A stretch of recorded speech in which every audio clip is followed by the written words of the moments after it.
اعوذ باللہ من الشیطان الرجیم بسم اللہ الرحمن الرحیم الحمدللہ رب العالمین الصلاۃ والسلام علی رسول اللہ صلی اللہ علیہ وسلم رب اشرح لی صدری ویسر لی امری واحلل عقدۃ من لسانی یفقہوا قولی۔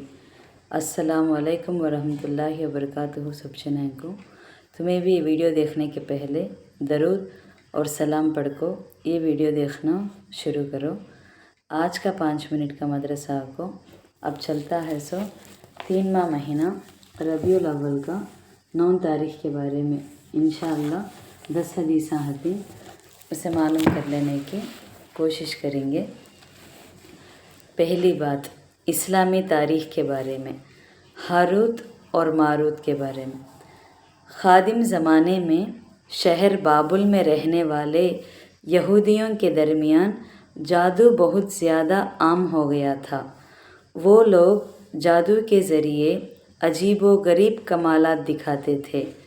اس سے بھی خطرناک بات یہ تھی کہ لوگوں نے جادوگروں کے حیرت میں ڈالنے والے کرتاب کو معجزے سمجھ کر انہیں اپنا دینی رہبر بنا لیا تھا۔ اس موقع پر اللہ تعالیٰ نے بابل شہر میں ہاروت اور ماروت نامی 2 فرشتوں کو بھیجا تاکہ لوگوں کو جادو کی حیثیت اور حقیقت سے آگاہ کر سکے۔ چنانچہ لوگ عبرت حاصل کرنے کے بجائے دنیا کمانے اور دوسروں کو نقصان پہنچانے کے لیے ان سے جادو سیکھنے آتے تھے۔ حالانکہ دونوں فرشتے جادو سکھانے سے پہلے یہ بتا دیتے تھے کہ ہمیں تمہاری آزمائش کے لیے بھیجا گیا ہے، لہٰذا تم جادو کے ذریعے ناجائز اور حرام کام مت کرنا، اس سے تمہارے کفر میں مبتلا ہو جانے کا اندیشہ ہے۔ لیکن ان لوگوں نے نہیں مانا اور ان سے جادو سیکھ کر کفر اور شرک میں مبتلا ہو گئے اور اپنی دنیا اور آخرت کو برباد کر ڈالا۔ 2واں قصہ اللہ کی قدرت کے بارے میں۔ زمین میں کھینچنے کی صلاحیت، گریویٹیشنل فورس کہتے ہیں اس کے بارے میں۔